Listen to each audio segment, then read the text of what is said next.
جی السلام علیکم عزیز طلبہ اور طالبات، امید ہے کہ آپ سب خیریت سے ہوں گے۔ عزیز طلبہ، آج کا ہمارا ٹاپک جماعت نہم کی نظم برسات کی بہاریں، جو کہ تیسرے نمبر پر ہے درسی کتاب کے حوالے سے۔ تو برسات کی بہاریں نظم جو ہے یہ لکھی ہے نذیر اکبر آبادی نے، اور یہ نظم بنیادی طور پر جو ہے وہ موسم برسات کے مناظر پر مشتمل ہے کہ نذیر اکبر آبادی نے موسم برسات کو جو ہے وہ مختلف مناظر کے حوالے سے جو ہے وہ بیان کیا ہے۔ تو اس نظم کو سننے کے لیے اور سننے کے دوران اور اس نظم کے کسی بھی شعر کی تشریح لکھتے ہوئے آپ نے یہ جو برسات کا منظر ہے یہ آپ نے ذہن میں رکھنا ہے، پھر جو ہے وہ آپ کو تشریح لکھتے ہوئے آسانی ہوگی، کیونکہ بنیادی طور پر اس میں کوئی نئی چیز نہیں ہے، صرف ایک شعری انداز میں انہوں نے جو ہے وہ مختلف مناظر کو بیان کیا ہے اپنے الفاظ میں۔ یہ وہی مناظر ہیں جو ہم موسم برسات میں جو ہے وہ اپنی آنکھوں سے خود ملاحظہ کر چکے ہیں۔ تو چلتے ہیں اس نظم سے متعلق کچھ اہم جو نکات ہیں یا اہم جو پوائنٹس ہیں امتحانی نقطہ نظر سے، پہلے ہم وہ دیکھتے ہیں۔ تو اس نظم کے شاعر کا نام جو ہے وہ نذیر اکبر آبادی ہے، جو 1735 میں دلی میں پیدا ہوئے اور 1830 میں وفات پا گئے۔ یہ نظم حیت کے اعتبار سے مخمس ہے۔ حیت کہتے ہیں سٹرکچر کو، بناوٹ کو، ترکیب کو، یعنی کہ اس نظم کو کس بناوٹ کس سٹرکچر میں جو ہے وہ بنایا گیا ہے یا لکھا گیا ہے، تو وہ مخمس ہے۔ مخمس کیا ہوتی ہے؟ ایسی نظم جس کا ہر بند 5 مصروں پر مشتمل ہو مخمس کہلاتی ہے۔ اور مخمس میں کیا ہوتا ہے کہ اس میں 5 مصرے ہوتے ہیں، لیکن 5واں مصرع جو ہے یا لائن جس کو عام لفظوں میں آپ کہتے ہیں، وہ ہر بند میں پوری نظم میں ہر 4 مصروں کے بعد ہر بند میں دہرایا جاتا ہے، اس کو ٹیپ کا مصرع کہتے ہیں۔ جیسے یہ مثال میں آپ کو دے رہا ہوں، یہ یہاں سے یہ برسات کی بہاریں کا پہلا بند شروع ہو رہا ہے۔ اس ہوا میں کیا کیا برسات کی بہاریں، سبزوں کی لہلہاہٹ، باغات کی بہاریں، بوندوں کی جمجماہٹ، قطرات کی بہاریں، ہر بات کے تماشے، ہر گات کی بہاریں۔ تو یہ 4 مصرے ہیں۔ 5واں مصرع ہے یہ کیا کیا مچی ہیں یارو برسات کی بہاریں۔ تو یہ 5واں مصرع جو ہے یہ اس نظم کے ہر بند میں جو ہے وہ دہرایا گیا ہے، اور اس کو ٹیپ کا مصرع کہتے ہیں، اور یہی ترکیب جو ہے یہ مخمس کہلاتی ہے۔ یہ جو آخری بند ہے مصرع ہے، یہ یہاں مطلب یہ 4 مصرے اوپر نیچے ہوتے ہیں اور یہ 5واں مصرع یہاں آتا ہے، جس طرح یہ نیچے میں نے رکھا ہوا ہے لکھا ہوا ہے ٹیپ کا مصرع، تو اس لیے جو ہے یہ اس کی مثال ہے۔ اب ہم شاعر کے مختصر تعارف کو دیکھیں گے، یعنی کہ ان کے تعارف کے جو اہم نکات ہیں امتحانی نقطہ نظر سے جو آپ نے یاد بھی کرنے ہیں، جو اہم ہیں وہ دیکھتے ہیں۔ تو یہ نذیر اکبر آبادی ہیں، یہ ان کا اصل نام جو ہے وہ ولی محمد تھا، اور یہ دلی میں پیدا ہوئے۔ یہ کل 12 بھائی تھے اپنے ماں باپ کے، اور جن میں سے یہ صرف اکیلے زندہ بچے، اس لیے یہ بہت لاڈلے تھے اور پیارے تھے۔ ان کا مزاج درویشانہ تھا، اس لیے جو ہے وہ یہ کسی بھی نواب یا کسی بھی بادشاہ کے دربار سے منسلک نہیں ہوئے، جیسا کہ اس دور میں رواج تھا۔ نذیر نے طویل عمر پائی، 95 سال کی عمر انہوں نے پائی، اور آخری عمر میں فالج کا شکار ہوئے اور انتقال کر گئے۔ ان کو عوامی شاعر کہا جاتا ہے۔ اس کا سبب یہ ہے، اس کی وجہ یہ ہے کہ انہوں نے عام لوگوں سے متعلق جو ہے وہ شاعری کی، یعنی اپنی شاعری کا موضوع انہوں نے عام لوگوں اور ان کے ماحول اور ان سے جڑی ہوئی چیزوں اور ان کے مسائل کو اپنی شاعری کا موضوع بنایا۔ تو یہی بات ہے کہ ان کی شاعری عوامی تھی، اور انہی موضوعات کی بنا پر جو ہے وہ انہیں عوامی شاعر کہا جاتا ہے۔ تو انہوں نے ایسے موضوعات کا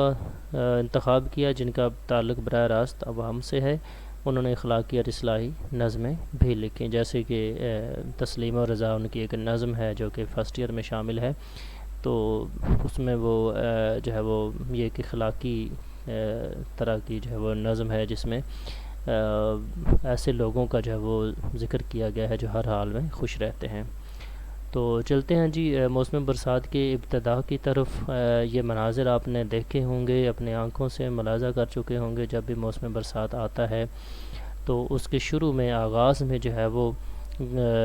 گرمی کا زور جو ہے وہ پہلے ان ٹھنڈی ہواؤں سے ٹوٹتا ہے، یعنی جون جولائی اور اس سے پہلے کے چند دن جو ہے وہ گرمی کی شدت کے دن ہوتے ہیں، اور سورج جو ہے وہ پوری قوت سے دھوپ میں برساتا ہے، گرم لو چلتی ہے اور حبس ہوتی ہے، جس سے جہاں جو ہے وہ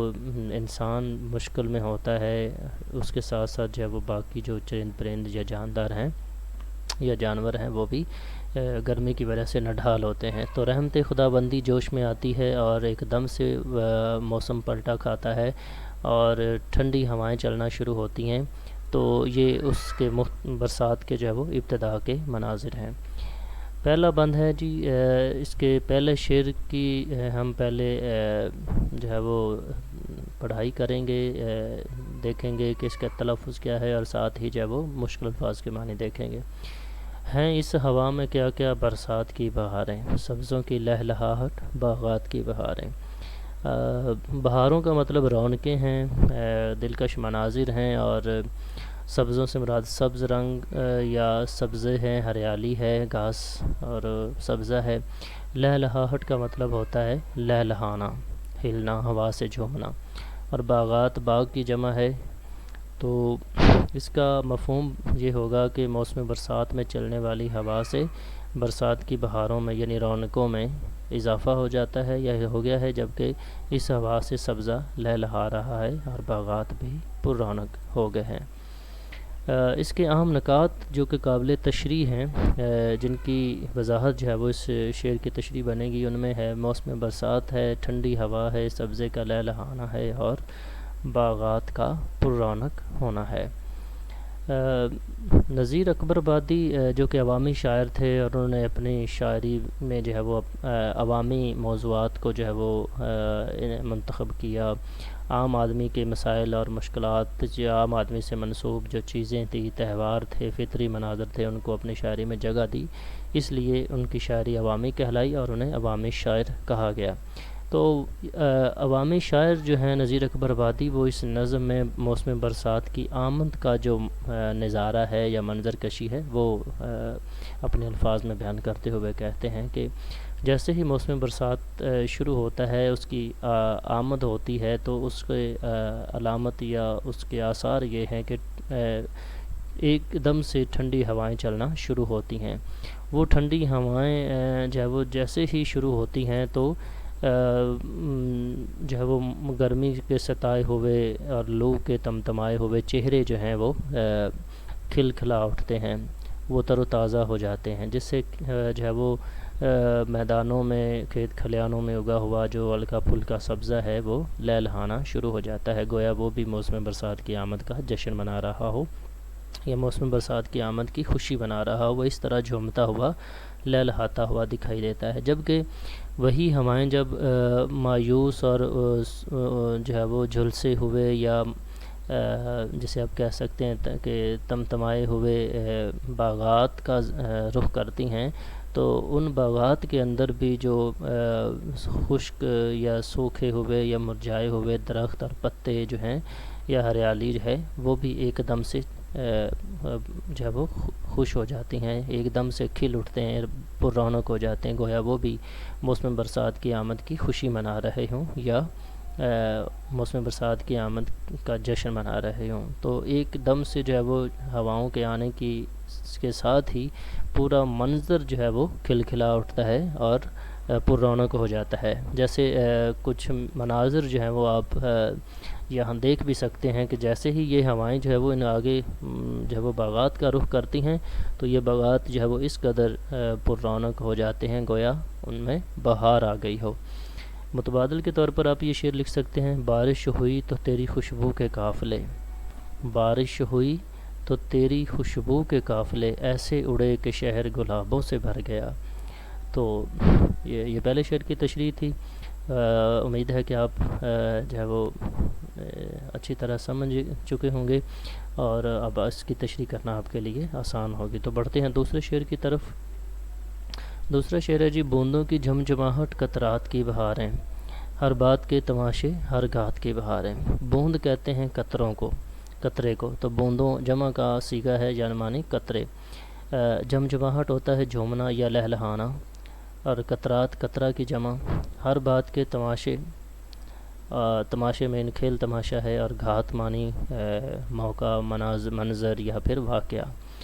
اس کا مفہوم ہے جی کہ موسم برسات میں آسمان سے گرنے والی ننھی بوندوں یا قطروں، ننھی بوندیں یا قطرے آنکھوں کو بہت بھلے معلوم ہوتے ہیں یا بھلے لگتے ہیں، اور موسم برسات میں ہر رنگ موجود ہوتا ہے، ہر بات پر جو ہے وہ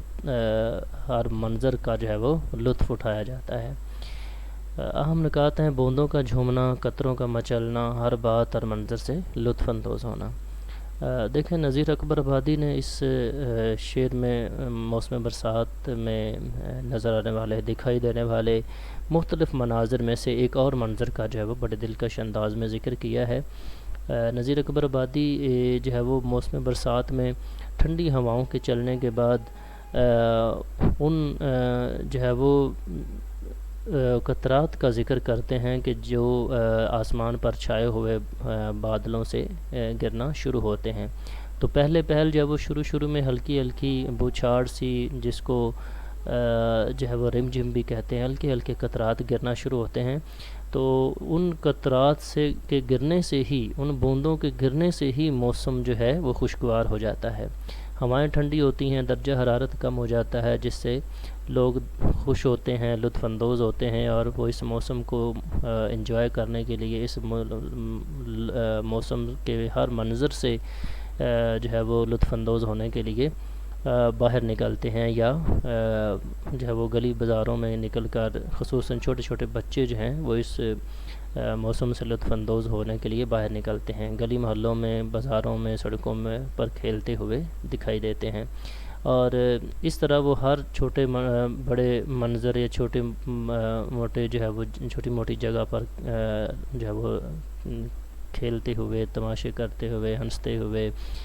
شرارتیں کرتے ہوئے اس موسم سے لطف اندوز ہوتے ہیں۔ بچوں کے ان کھیل تماشوں سے جو ہے وہ بڑے جو چھوٹے جو ہیں وہ سب بھی جو ہے وہ ان تمام موقعوں سے مستفید ہوتے ہیں۔ جیسے یہ کچھ تصاویر جو ہے،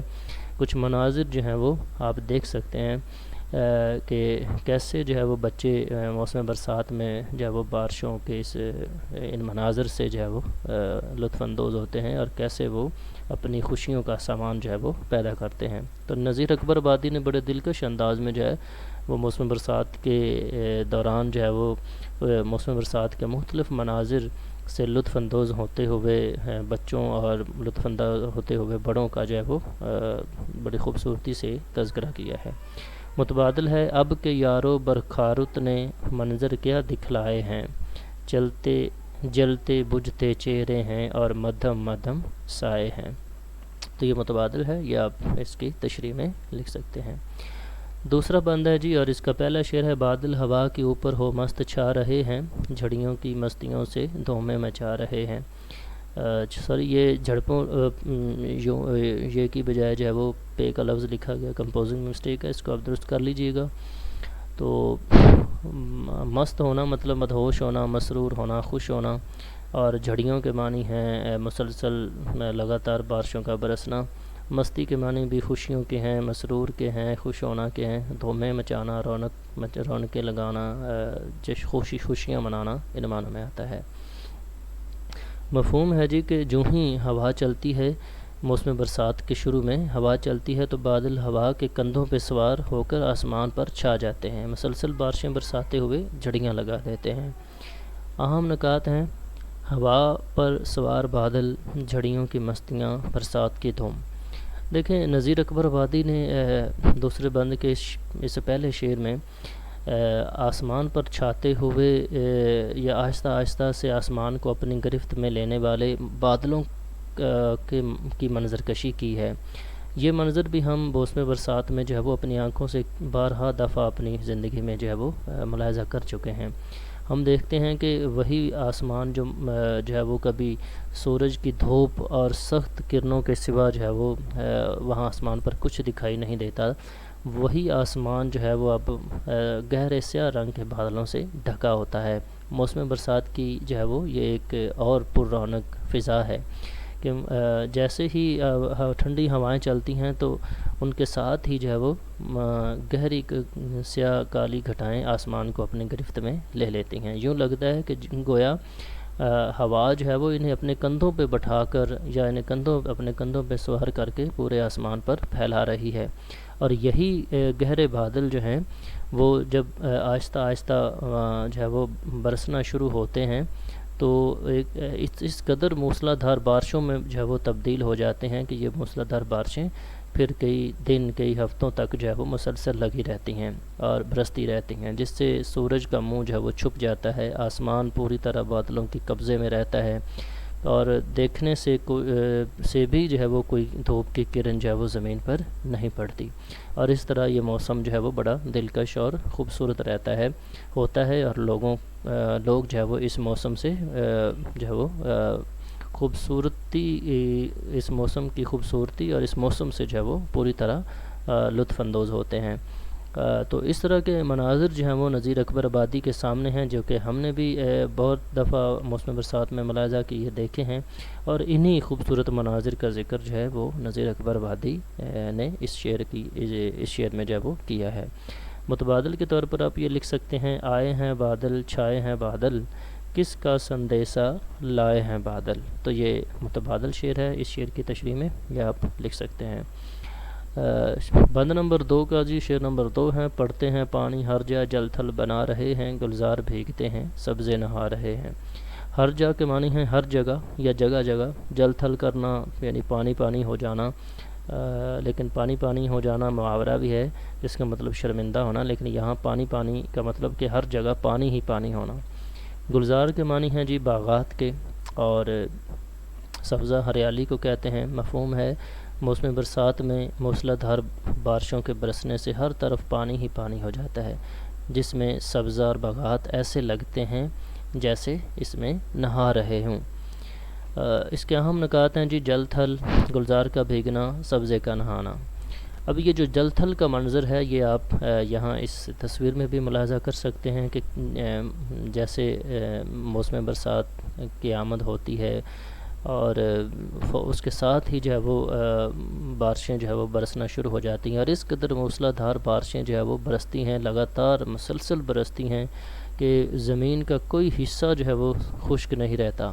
ہر طرف پانی ہی پانی جو ہے وہ دکھائی دیتا ہے۔ کہیں بچے کھیلتے ہوئے پانی میں جو ہے وہ ڈبکیاں لگاتے ہوئے دکھائی دیتے ہیں، کہیں جانور جو ہے وہ اسی پانی میں بیٹھ کر اپنی گرمی بھگا رہے ہوتے ہیں، کہیں جو ہے وہ لوگوں کی گاڑیاں اس میں خراب ہوتی ہیں تو وہ دھکے لگا کر ان کو لے جا رہے ہوتے ہیں، کہیں وہ کھیت اور وہ میدان جو جون جولائی کے مہینوں میں پانی کی ایک ایک بوند کو ترس رہے ہوتے ہیں وہ پانی سے اب بھرے ہوئے دکھائی دیتے ہیں۔ تو گویا نذیر اکبر آبادی نے جو ہے وہ اس میں جو مضمون بیان کیا ہے وہ یہی ہے کہ اس قدر موسلا دھار بارشیں برستی ہیں کہ زمین کا ہر حصہ جو ہے وہ پانی ہو جاتا ہے، ہر طرف پانی ہی پانی دکھائی دیتا ہے۔ یوں لگتا ہے کہ گویا یہ زمین جو ہے وہ نہیں بلکہ ایک سمندر ہے جو ہے وہ بن چکا ہے، یعنی زمین ایک سمندر کا نظارہ یا منظر پیش کرتی ہے، اور زمین پر موجود جو باغات ہیں وہ اس میں دھل کر نکھر جاتے ہیں اور سبزہ جو ہے وہ نہا کر تر و تازہ ہو جاتا ہے۔ تو متبادل کے طور پر آپ جو ہے وہ یہ شعر اس میں لکھ سکتے ہیں کہ جل تھل ہو گئی دھرتی ساری، خشک پڑی تھی کیاری کیاری۔ تو یہ بہت خوبصورت انداز میں جو ہے وہ کسی شاعر نے جو ہے وہ موسم برسات کی جو ہے وہ منظر کشی کی ہے، جو کہ اس جو ہے وہ شعر میں آپ متبادل شعر کے طور پر لکھ سکتے ہیں۔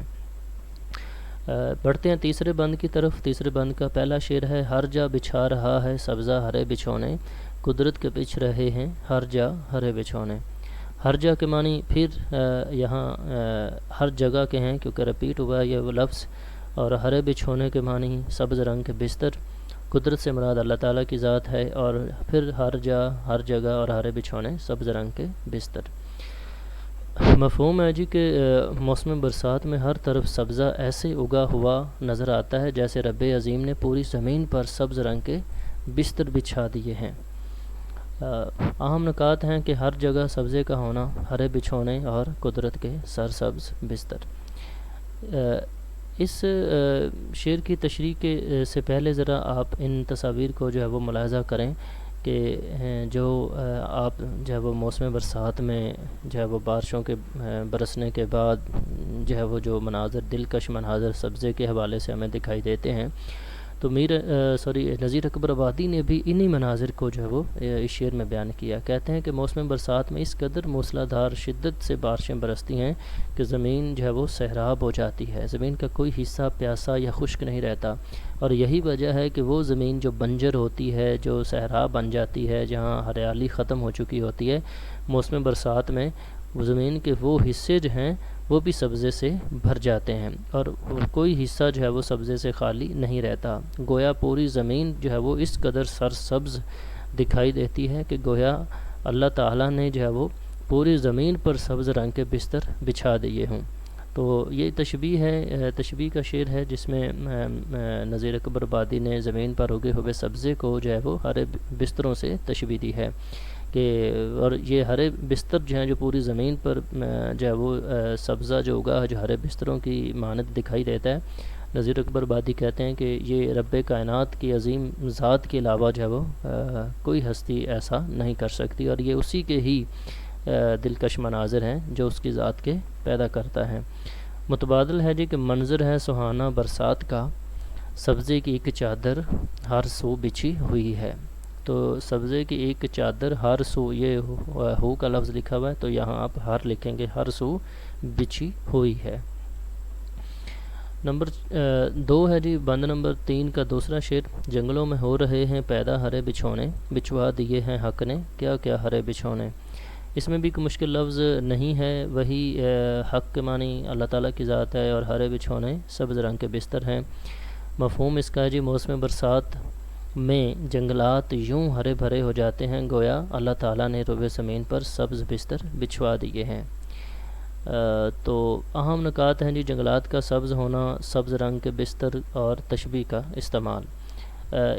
اس شعر کی تشریح سے پہلے بھی ہم جو ہے وہ ان تصاویر کو دیکھتے ہیں کہ جو بالکل سرسبز ہیں، اس میں جو ہے وہ جنگلات کا ذکر ہے جو نذیر اکبر آبادی نے کیا۔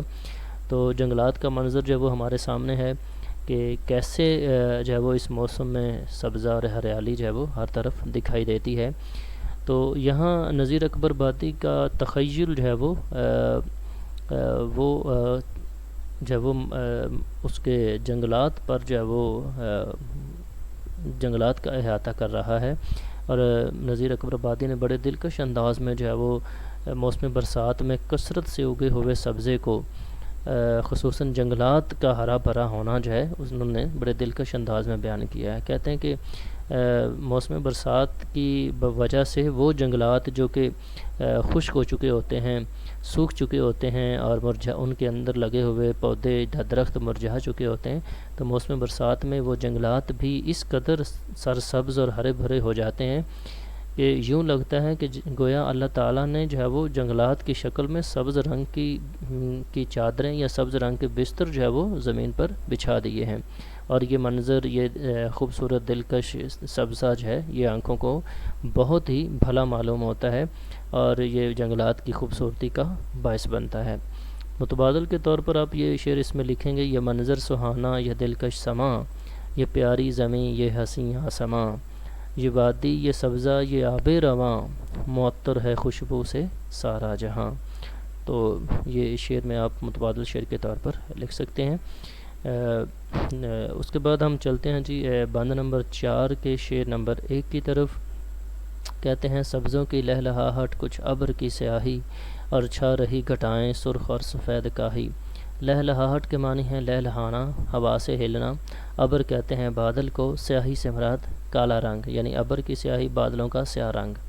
چھا رہی گھٹائیں سرخ اور سفید کاہی، سرخ کے معنی ہیں لال رنگ، اور سفید کاہی کہتے ہیں سبزی مائل سیاہ۔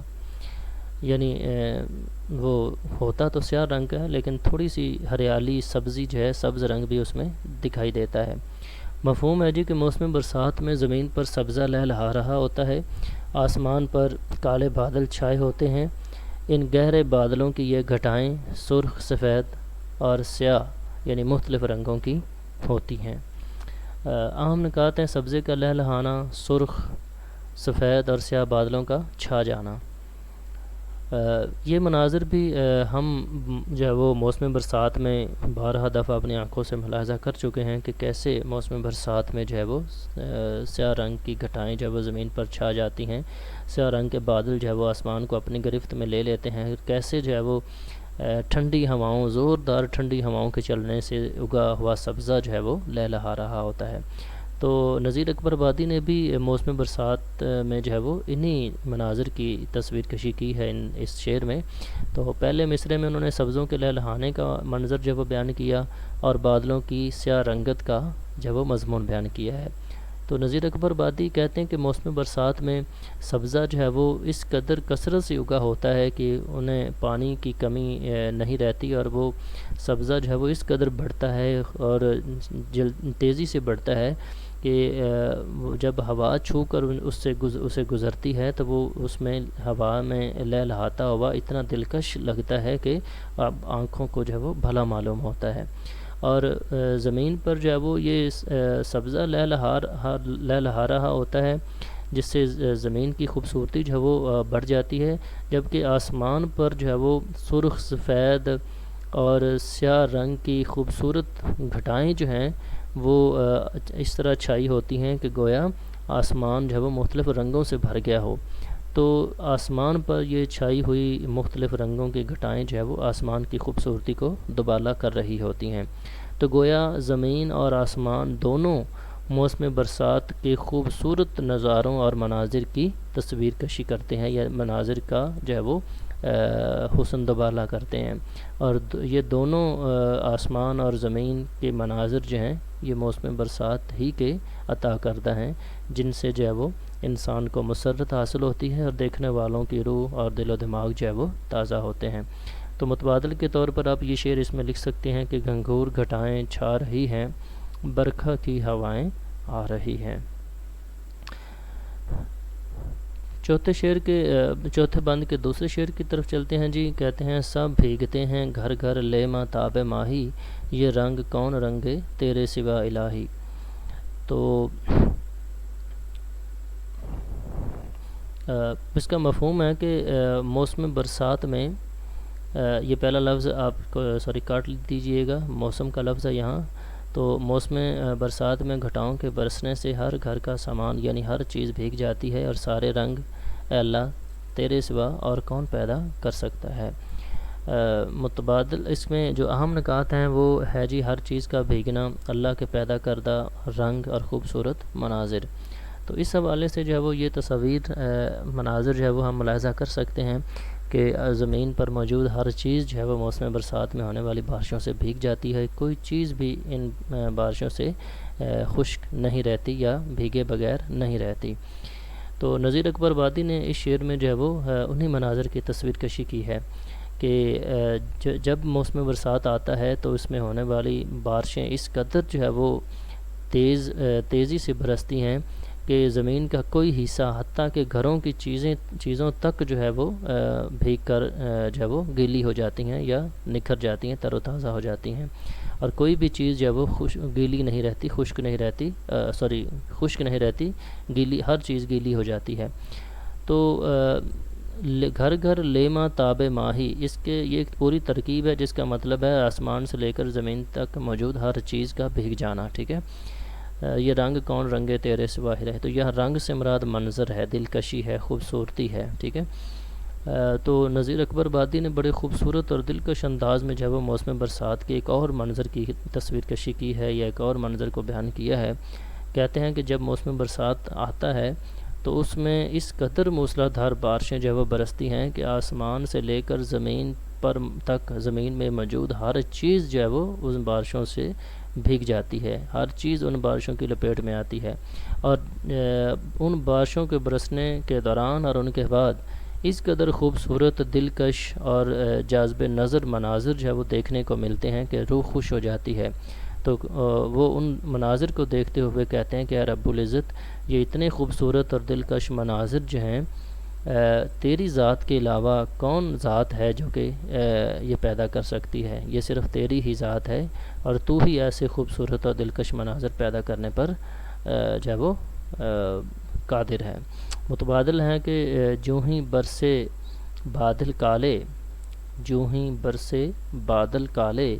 چڑھ کر آئے ندی نالے۔ تو یہ متبادل شعر کے طور پر آپ اس میں لکھ سکتے ہیں۔ آخری بند ہے جی، اور اس کا پانچویں بند کا آخری شعر ہے، پانچواں اس نظم کا آخری بند ہے۔ کہتے ہیں کیا کیا رکھے ہے یا رب سامان تیری قدرت، بدلے ہے رنگ کیا کیا ہر آن تیری قدرت۔ تو اس کا مفہوم ہے، اس میں کوئی مشکل لفظ نہیں ہے۔ آن کا مطلب ہوتا ہے لمحہ، یعنی ہر آن، ہر لمحہ، ہر گھڑی، اور سامان کا مطلب جو ہے وہ مناظر یا انتظام کے معنوں میں ہے۔ تو مفہوم ہے کہ رب عظیم تیری قدرت نے اپنے اظہار کے لیے کیسے کیسے مناظر پیدا کر رکھے ہیں جو ہر لمحہ تبدیل ہوتے رہتے ہیں۔ اہم نکات ہیں جی، رب عظیم کے سامان، پیدا کردہ سامان، ہر لمحہ بدلتے رنگ اور بزرگی و برتری۔ اس کے شعر کی تشریح کے لیے جو ہے وہ ان مناظر کو آپ ذہن میں رکھیے گا کہ یہ کتنے دلکش اور خوبصورت مناظر ہیں جن سے ہمیں اللہ تعالیٰ کی ذات کی جھلک جو ہے وہ دکھائی دیتی ہے کہ اللہ تعالیٰ نے یہ کس قدر دلکش اور خوبصورت مناظر جو ہیں وہ تخلیق کیے ہیں، اور یہی خوبصورت اور دلکش مناظر اس بات کی دلیل ہیں، اس بات کا اظہار ہیں، یا اس بات کی علامت ہیں کہ یہ کسی دنیاوی شخصیت یا ذات کے پیدا کردہ نہیں، بلکہ یہ رب عظیم اور ایک عظیم ہستی کے جو ہے وہ تخلیق کردہ ہیں، جس سے اسی کی ذات جھلکتی ہوئی دکھائی دیتی ہے۔ تو نذیر اکبر آبادی نے اس شعر میں جو ہے وہ موسم برسات کے جو ہے وہ دکھائی دینے والے دلکش اور خوبصورت مناظر کو جو ہے وہ اللہ کی قدرت کی عطا جو ہے وہ قرار دیا ہے، اور کہا ہے کہ یہ جتنے بھی ہمیں موسم برسات میں خوبصورت اور دلکش مناظر دکھائی دیتے ہیں، یہ اللہ تعالیٰ نے اپنی قدرت کے اظہار کے لیے رنگ جو ہے وہ پیدا کر رکھے ہیں، اور یہ ایسے رنگ ہیں کہ جو ہر لمحہ تبدیل ہوتے رہتے ہیں۔ ایک لمحے اگر ہم ایک منظر کو دیکھتے ہیں تو اگلے لمحے جب وہ کوئی دوسرا منظر، کوئی دوسرا رنگ ہمارے سامنے موجود ہوتا ہے۔ تو یہ رب کائنات کی تخلیق ہے، یہ رب کائنات کی ہی قدرت ہے کہ جو اس قدر خوبصورت مناظر پیدا کرنے پر قادر ہے۔ متبادل شعر کے طور پر آپ یہ لکھ سکتے ہیں کہ دلوں کو معرفت کے نور سے تو نے کیا روشن، دکھایا بے نشاں ہو کر ہمیں اپنا نشاں تو نے۔ آخری شعر ہے جی پانچویں بند کا، اور یہ آخری بند ہے۔ سب مست ہو رہے ہیں پہچان تیری قدرت، تیتر پکارتے ہیں سبحان تیری قدرت۔ تو سبحان کا مطلب پاک ہے، تیتر ایک پرندے کا نام ہے جس کا انہوں نے ذکر کیا کہ وہ سبحان تیری قدرت، یعنی اے رب العزت تیری ذات پاک ہے، یہ کہہ کر اللہ کی حمد و ثنا بیان کر رہے ہوتے ہیں۔ مفہوم ہے، یا رب تیری قدرت نے یہ کیا کیا مناظر پیدا کر رکھے ہیں جن کو دیکھ کر سب مست ہو رہے ہیں، اور تیتر جیسا پرندہ سبحان تیری قدرت کہہ کر تیری قدرت کی تعریف کرتا ہے۔ یہ مناظر ہیں جی جو کہ اللہ رب العزت کی قدرت کے مناظر دیکھ کر جو وہ لوگ جو ہے وہ خوش ہو رہے ہیں، مسرور ہو رہے ہیں، مدہوش ہیں، اور یہ تیتر جیسا پرندہ جو ہے وہ بھی ان خوبصورت مناظر کو جو ہے وہ دیکھ کر خوش ہوتا ہے، اور وہ اللہ رب العزت کی جو حمد و ثنا ہے وہ اپنی ایک مخصوص زبان، ایک مخصوص انداز میں جو ہے وہ سبحان تیری قدرت، سبحان تیری قدرت کہہ کر جو ہے وہ اللہ کی حمد و ثنا بیان کرتا ہے۔ تو اس میں بھی انہوں نے موسم برسات کی جو ہے وہ مختلف مناظر کا ذکر کیا، لیکن ان کا خیال جو ہے وہ رب العزت کی قدرت کی طرف جو ہے وہ چلا گیا، اور انہوں نے کہا کہ رب العزت یہ جتنے بھی دلکش اور خوبصورت مناظر تخلیق کیے ہوئے ہیں، دکھائی دیتے ہیں، یہ تیری ہی ذات کے پیدا کردہ ہے، اور یہی بات ہے کہ ان مناظر کو دیکھنے کے بعد ہر شخص جو ہے وہ تیری ہی ذات کی طرف متوجہ ہوتا ہے اور تیری ہی ذات کا شکر ادا کرتا ہے، اور نہ صرف انسان بلکہ تیتر جیسا پرندہ جو ہے وہ بھی سبحان تیری قدرت کہہ کر تیری حمد و ثنا، تیرا شکر، تیری ذات کا شکر جو ہے وہ ادا کرتا ہے۔ مفہوم اس میں جو ہے وہ متبادل کے طور پر آپ لکھیں گے، عروج نشو نما سے ڈالیاں جھومی، ترانے گائے مرغان خوشنوا نے شادماں ہو کر۔ تو یہ متبادل شعر تھا، یہ آپ اس شعر کی تشریح میں لکھ سکتے ہیں۔ اس کے بعد بیٹے اس کے کچھ مشقی سوالات ہیں۔ پہلے بند میں کون سے قافیے استعمال ہوئے ہیں؟ تو برسات، بغات، قطرات، گھات یہ قافیے ہیں۔ دوسرا سوال ہے جی تیسرے بند میں موجود ردیف کی نشاندہی کریں، تو وہ ہے ہرے بچھونے۔ اور چوتھے بند میں کون سا لفظ ردیف استعمال ہوا ہے؟ تو چوتھے بند میں کوئی لفظ ردیف کے طور پر استعمال نہیں ہوا۔ اور چوتھا سوال ہے جی تیتر اللہ کی عظمت کیسے بیان کرتے ہیں؟ تو وہ سبحان تیری قدرت کہہ کر اللہ کی عظمت بیان کرتے ہیں۔ گلزار کے بھیگنے اور سبزے کے نہانے سے کیا مراد ہے؟ تو گلزار کے بھیگنے اور سبزے کے نہانے سے مراد بارش سے باغات اور ان میں اگے ہوئے سبزے کا دھل جانا ہے۔ اور قدرت کے بچھ رہے ہیں ہر جگہ ہرے بچھونے سے شاعر کی کیا مراد ہے؟ تو اس سے مراد کہ بارش کے باعث ہر جگہ ہریالی دکھائی دیتی ہے۔ ایسا معلوم ہوتا ہے کہ قدرت نے ہر جگہ سبزے کے بچھونے یعنی سبز رنگ کے بستر جو ہے وہ بچھوا دیے ہیں۔ تو یہ اس کے مشقی سوالات تھے، شارٹ آنسر تھے۔ امید ہے کہ آپ کو ان کے جوابات بھی جو ہے وہ یاد ہو گئے ہوں گے اور سمجھ آئی ہوگی۔ تو آج کے لیے اتنا ہی تھا بیٹے، اپنا خیال رکھنا اور آخر میں جو ہے وہ چینل کو سبسکرائب کرنا مت بھولیے گا۔